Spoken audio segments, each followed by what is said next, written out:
Pemirsa, memasuki hari keempat pencarian korban longsor di Desa Pasir Langu, Kecamatan Cisarua, Kabupaten Bandung Barat, tim gabungan masih terus melakukan pencarian dan evakuasi korban.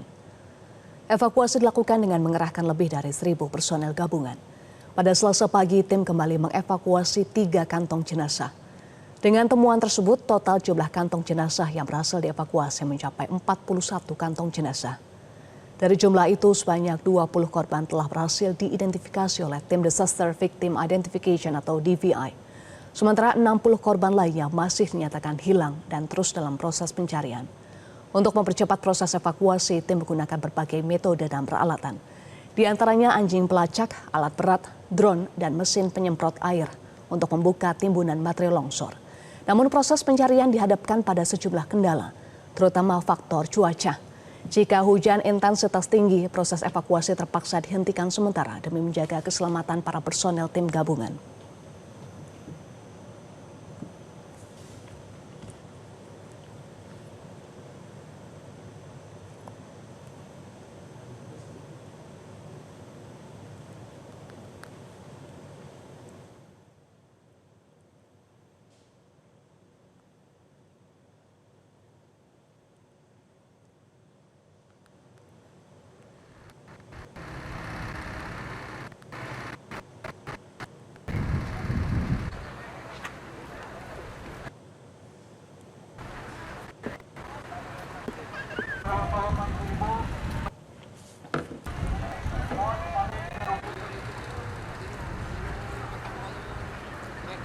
Pemirsa, untuk mengetahui informasi terkini, kita bergabung dengan jurnalis Metro TV Joy Jones dari Cisarua. Joy Jones, bagaimana perkembangan pencarian dan evakuasi korban hingga sore hari ini?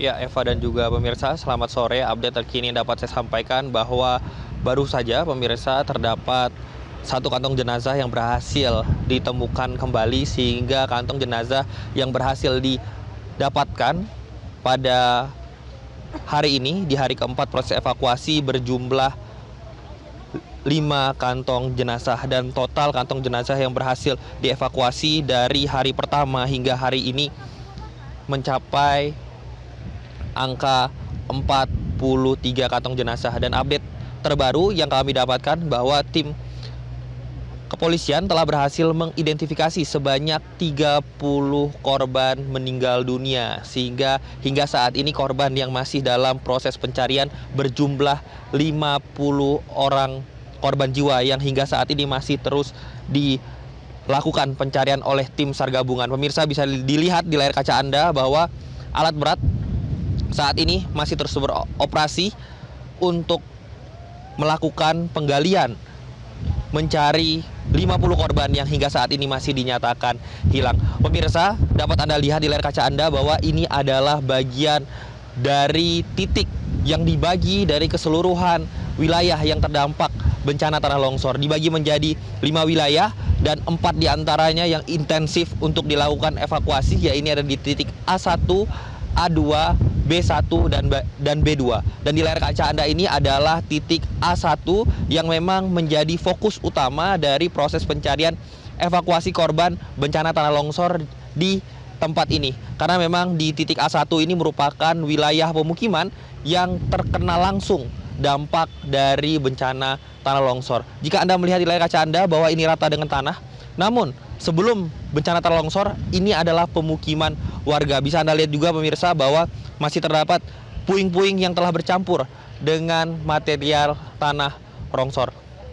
Seperti yang Eva sampaikan juga tadi bahwa kendala utama dalam proses pencarian saat ini adalah cuaca yang sangat tidak stabil. Pemirsa, di jam 12 waktu Indonesia Barat hari ini saja telah dihentikan proses evakuasi karena turun hujan dengan intensitas sedang, sehingga proses evakuasi harus dihentikan total dan baru dilanjutkan sekitar 2 jam yang lalu hingga saat ini. Pemirsa, bisa dilihat juga bahwa kontur tanahnya itu sangat lembek. Bisa dilihat pemirsa bahwa yang berada di tengah-tengah di layar kaca Anda tadi sama dengan yang saat ini saya injak, bahwa sangat dalam dan sangat sulit sekali pemirsa untuk bergerak, apalagi tim SAR gabungan harus melakukan evakuasi di tanah yang sangat lembek ini. Pemirsa, dapat juga Anda saksikan bahwa di tengah-tengah tanah longsor